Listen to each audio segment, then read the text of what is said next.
આજે છે પવિત્ર પાવન પુરુષોત્તમ માસના શુક્લ પક્ષની ચોથ. તો આ સુદ ચોથના શુભ દિને માણીએ પુરુષોત્તમ માસની મહાત્મ કથાનો ચોથો અધ્યાય અને મુગ્ધાની કથા. અધ્યાય ચોથો.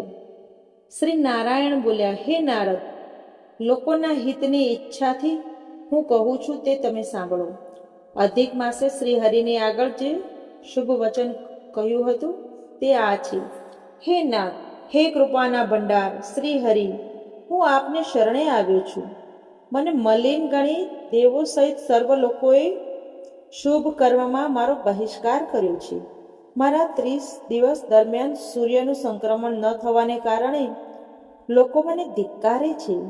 સર્વથી તિરસ્કૃત થયેલો હું દુર્ભાગી છું, નિરાધાર છું. મારો કોઈ સ્વામી નથી, માટે આપ મારું રક્ષણ કરો.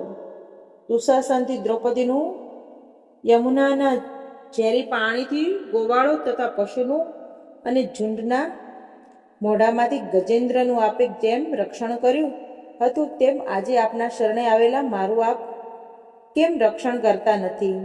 કેમ મને દુઃખ રહિત કરતા નથી?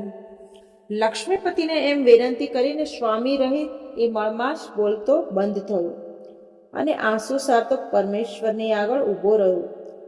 ત્યારે મળમાસને શ્રીહરિ વિષ્ણુએ આ પ્રમાણે કહ્યું, હે વત્સ, તું અતિશય દુઃખમાં કેમ ડૂબી ગયો છે?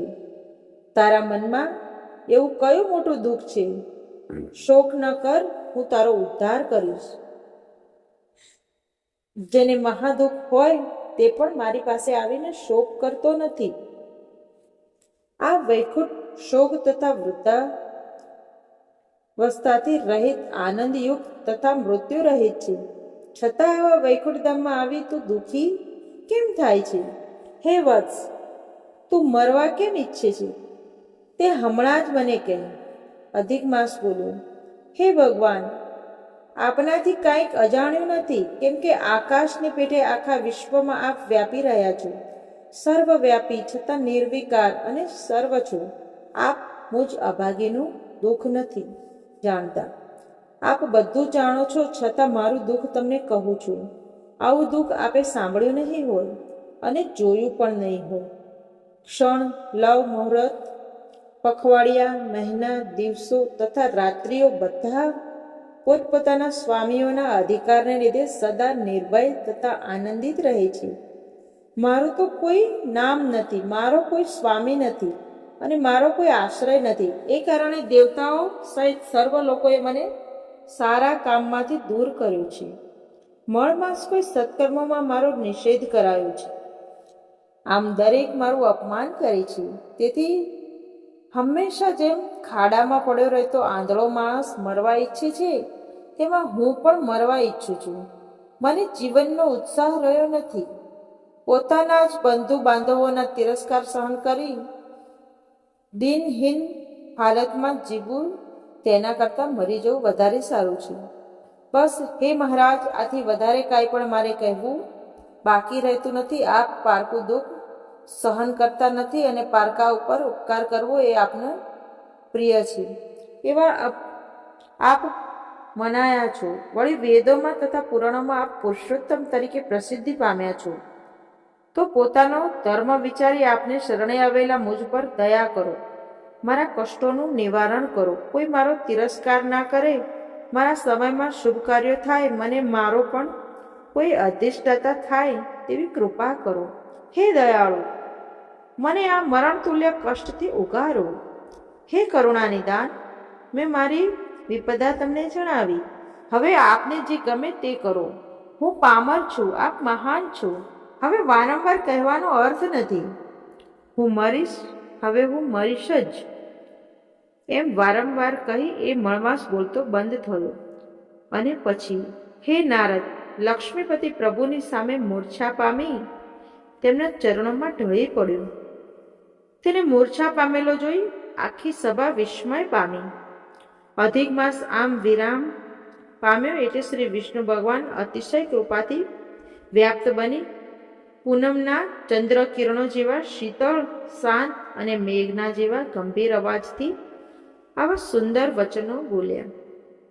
નૈમિષારણ્યમાં સર્વ મુનિઓને કથા સંભળાવતા સુત પુરાણી બોલ્યા, હે મુનિશ્રેષ્ઠો, સમગ્ર વેદશાસ્ત્રોની સમૃદ્ધિનું શ્રેષ્ઠ આશ્રયસ્થાન શ્રી નારાયણના મુખેથી પાપના સમુદાયરૂપ સમુદ્રનો નાશ કરવામાં વડવાનલ સરખું અને અતિશય શુદ્ધ એવું વચન સાંભળી નારદજીનું મન અતિશય હર્ષ પામ્યું. અને પછી, હે બ્રાહ્મણો, એ નારદ મુનિ આદિ પુરુષ શ્રી વિષ્ણુ ભગવાનના વચનો સાંભળવાની ઈચ્છાથી બોલ્યા. શ્રી બૃહન્નારદીય પુરાણના પુરુષોત્તમ મહાત્મનો મળમાસની પ્રભુ પ્રાર્થના નામનો 4થો અધ્યાય સંપૂર્ણ. હવે પતિત પાવન પુરુષોત્તમ માસની કથાનું રસપાન કર્યું. મુગ્ધાની કથા. સુંદર અવંતી નગરીમાં વેદોનો પાર પામેલો વિષ્ણુપ્રિય નામે બ્રાહ્મણ રહેતો હતો. તે સર્વ કામોમાં કુશળ, શાંત, શ્રી હરિનું વ્રત કરવામાં મુખ્ય હતો. તેને ત્યાં 2 પુત્ર જન્મ્યા હતા. એકનું નામ દેવલ તથા બીજાનું નામ માધવા હતું. એક વખત કાળના યોગે તેઓના પિતા મરણ પામ્યા. તેથી તે બંને ચિંતાતુર થઈ પડ્યા. દેવલની પત્ની રૂપી તથા લાવણ્યથી યુક્ત હતી, તેથી તેનું નામ રૂપવતી રાખવામાં આવ્યું હતું. પણ તે કપટી અને ઈર્ષાળુ હતી. તે મોટી જેઠાણી એટલે કે જેઠની પત્ની હોય મુખ્ય અધિકારને પામી હતી, જ્યારે માધવની પત્ની ભલી, ભોળી, દયાળુ, ધાર્મિક વૃત્તિની અને સૌ પર સ્નેહ રાખનારી હતી. તેના સરળ સ્વભાવથી સૌ મુગ્ધ થઈ જતા, તેથી તેનું નામ મુગ્ધા રાખવામાં આવ્યું હતું.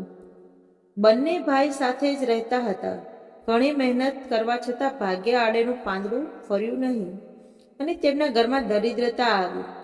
તેથી બંને ભાઈઓ આ નગરી છોડી પરદેશ કમાવા જવાનો વિચાર કર્યો. તેથી સગા વહાલાઓ સાથે ચર્ચા વિચારણા કરી તેઓ કમાવા માટે પરદેશ જવા તૈયાર થયા. તે વખતે દિયર માધવે પોતાના મોટાભાઈની વહુ રૂપવતીને કહ્યું, હે ભાભી, મારી ભોળી પત્નીનું નાની બહેનની જેમ રક્ષણ કરજો તથા પોતાની દીકરીની પેટે તેની સંભાળ રાખજો, કારણ કે આ દુરાચારી સંસારથી તે બિલકુલ અજાણ છે. તે નાના બાળક જેવી બુદ્ધિવાળી છે. સારું નરસું તે જાણતી નથી, તો તમારા ઉપર વિશ્વાસ રાખી હું પરદેશ જાઉં છું. કપટી રૂપવતીએ સારી રીતે આશ્વાસન આપી દિયરને વિદાય કર્યો. બંને ભાઈ દ્રવ્યની ઈચ્છાથી પરદેશ ગયા. પાછળથી કપટી રૂપવતીએ પોતાની જાત બતાવવા ભોળી મુગ્ધાને કાઢી મૂકી.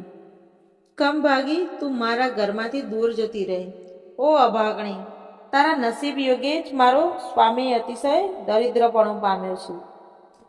એમ કહી તેણે વ્યભિચાર કરવાની ઈચ્છાથી મુગ્ધાને ખૂબ મારી ઘરમાંથી કાઢી મૂકી. રોતી કકળતી મુગ્ધા ઘરમાંથી નીકળી ગઈ અને લોકોના ઘરનું કામ કરવા લાગી અને પેટ ભરવા લાગી.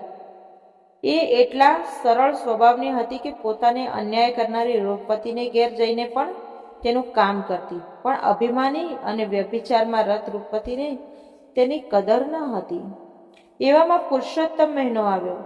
લોકોમાં દેખાડો કરવા દંભી રૂપવતી પણ પોતાની સખીઓ સાથે સ્નાન કરવા તૈયાર થઈ. તેણે ઘરમાં દેવની સ્થાપના કરી પૂજા પાઠ ઉપવાસ કર્યા. મુગ્ધા બધું જોઈ વિસ્મય પામી. તેણે રૂપવતીને કહ્યું, આ વ્રત મારે લાયક હોય તો મને પણ કહો, તેથી હું પણ કરું. ત્યારે રૂપવતી એમ કહી ઉલટો તેને તિરસ્કાર કર્યો કે તું શું વ્રત કરવાની હતી? તારા પાસે દોકડોય છે નહીં ને તું શું પૂજન દાન દક્ષિણા કરવાની હતી? જા નીકળ અહીંથી. ના જોયું હોય તો મોટી વ્રત કરવા વાળી. આથી દુઃખી થતી તે ચાલતી નીકળી. રસ્તામાં તેને રૂપવતીની સખી ભામિની મળી. મુગ્ધાને નિરાશ અને દુઃખી જોઈ તે બોલી, અલી મુગ્ધા, તને શું દુઃખ છે? તે આટલી ઉદાસ છે. મુગ્ધાએ કહ્યું, બધાને વ્રત કરતા જોઈ મને પણ વ્રત કરવાની ઈચ્છા થઈ અને તમારી સખીને વ્રત વિશે પૂછ્યું તો તેણે કારણ વિના મારો ઘણો જ તિરસ્કાર કર્યો અને મને ગાળો દીધી. જો હું આવું પવિત્ર વ્રત કરવા માટે લાયક નથી તો મારે જીવીને શું કામ છે? આ સાંભળી કુટિલા ભામિની મુગ્ધાની મૂંઝવણ સમજી ગઈ અને તેને હેરાન કરવાના આશયથી બોલી, એ વ્રત 2 પ્રકારનું છે. એક તો પ્રસિદ્ધ અને બીજું ગુપ્ત. આ મણમાસમાં ગુપ્ત રીતે જ સ્નાન કરવું. મણમાસની પ્રસન્નતા માટે મેલા પાણીમાં સ્નાન કરવું. પાણીમાં જેટલો દુર્ગંધવાળો મેલ વધુ એટલા શ્રી હરિ જલ્દી પ્રસન્ન થાય છે. દિવસમાં 3 વાર ભોજન કરવું. ભોજન પણ તીખા અને કડવા પદાર્થનું કરવું. પીપળાનું પૂજન કરવું અને પાંદડાના પડિયાનું દાન કરવું. મેં રૂપવતીને પણ આ વ્રત કહ્યું છે, માટે તું આ ગુપ્ત વ્રત જ કર, જેથી તારા પર શ્રીહરિ જલ્દી પ્રસન્ન થશે. ભામિનીએ ઠગેલી ભોળી મુગ્ધાએ તો અતિ પ્રસન્ન થઈ. હું તમે જણાવ્યા પ્રમાણે જ વ્રત કરીશ એમ કહી દીધું, કેમ કે તે કુપટ કુટિલતાને તો જાણતી જ ન હતી. પછી તે બાળાએ ઘરે જઈ ભામિનીને જણાવ્યા પ્રમાણે જ વ્રત કરવા માંડ્યું. તેણે તો ભામિનીના કહેવા પ્રમાણે વ્રતની શરૂઆત કરી. એ પોતે તો વિધિ કે નિષેધને કોઈ રીતે જાણતી જ ન હતી. કેવળ શ્રદ્ધાથી વ્રત કરવા માંડી. તે ગંદા પાણીથી નહાતી, ગંદા પાણીથી પૂજન કરતી અને કડવા તીખા પદાર્થોનું દિવસમાં 3 વાર ભોજન કરતી. પછી છેલ્લે દિવસે તે બાળા ભામિનીએ ઘેર ગઈ. તેણે કહ્યું, હે સખી, મેં તારા જણાવ્યા પ્રમાણે વ્રત કર્યું. હવે પણ પ્રભુ મારા પર પ્રસન્ન થશે ને? ભામિનીએ કહ્યું, એ વ્રતનું તારે ઉદ્યાપન કરવું જોઈએ. ત્યારે મુગ્ધાએ કહ્યું, હે સખી, એ ઉદ્યાપન કેવી રીતે કરવું જોઈએ તે કહો. ભામિની બોલી, પ્રથમ તો જે પીપળાની પૂજા કરી હોય ત્યાં ઊભા રહેવું. પછી તારે એ પુરુષોત્તમ સ્વરૂપ પીપળાને પૂછવું કે હે દેવ, મારું વ્રત જો પૂરું થયું હોય તો ઉદ્યાપનની વિધિ માટે મને આજ્ઞા આપો.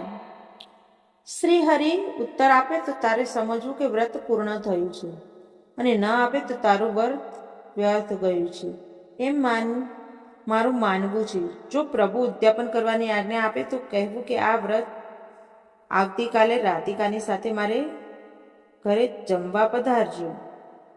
પછી સઘળી રસોઈ તૈયાર કરવી, શ્રી હરિની સાથે બ્રાહ્મણોને જમાડવા અને પાંદડાના બનાવેલા સંપુટોનું દાન કરવું. મુગ્ધાએ તો પીપળા પાસે જઈ તેનું પૂજન કર્યું. પછી ભામિનીએ કહેલા વચનો બોલવા લાગી, છતાં પીપળાએ કોઈ જવાબ ન આપ્યો. ત્યારે તે અતિશય દુઃખી પામી અને વિલાપ કરવા લાગી. મેં વિધિ સહિત વ્રત કર્યું તો પણ શ્રીહરિ પ્રસન્ન થયા નથી. આ કારણે હવે મારે જીવવું નથી. જીવતરને હું શ્રેષ્ઠ માનતી નથી. આ બાજુ શ્રીહરિ પુરુષોત્તમ મુગ્ધાને કહેવા લાગ્યા, મારી પ્રસાદી હવે તું જમી લે એટલે તારું વ્રત પૂરું થશે. શ્રી પ્રભુના કહેવાથી મુગ્ધાએ પ્રભુ પ્રસાદીનું ભોજન કરતા જ તેનું ઘોડા પણ દૂર થઈ ગયું અને તેની બુદ્ધિ તેજવાન બની અને તેના ચહેરા ઉપર દિવ્ય તેજ પથરાઈ ગયું. તેણે સાક્ષાત લક્ષ્મીપતિ શ્રી પરમેશ્વરને ઓળખ્યા અને તેમના ચરણોમાં પડી હર્ષના આંસુથી ભીંજાતા ગદગદ સ્વરે તેમની સ્તુતિ કરવા માંડી. અતિશય ઘણા પાપોનો નાશ કરનારા આપના ચરણને નમન કરું છું. શુભ ઉત્તમ ભક્તિ તથા મુક્તિના દાતા લક્ષ્મીપતિના સ્વામી, ભક્તો પર પરમ પ્રેમ વરસાવનારા કૃપાનું સ્થાન, ગુણોના ધામ અને જગતના પરમેશ્વરને પ્રણામ કરું છું. હે પ્રભુ, આપનું દિવ્ય રૂપ મને બતાવો. મુજ અભાગણીની આટલી ઈચ્છા પૂરી કરો. મુગ્ધાની આ સ્તુતિથી તે ક્ષણે શ્રી હરિએ ભુજાધારી, હાથમાં મુરલીવાળા વનમાળી સુશોભિત પ્રત્યક્ષ થયા. શ્રી હરિ બોલ્યા, હે મુગ્ધા, તે ભક્તિથી મારી આરાધના કરી છે, તેથી હું તારા પર ઘણો જ પ્રસન્ન થયો છું.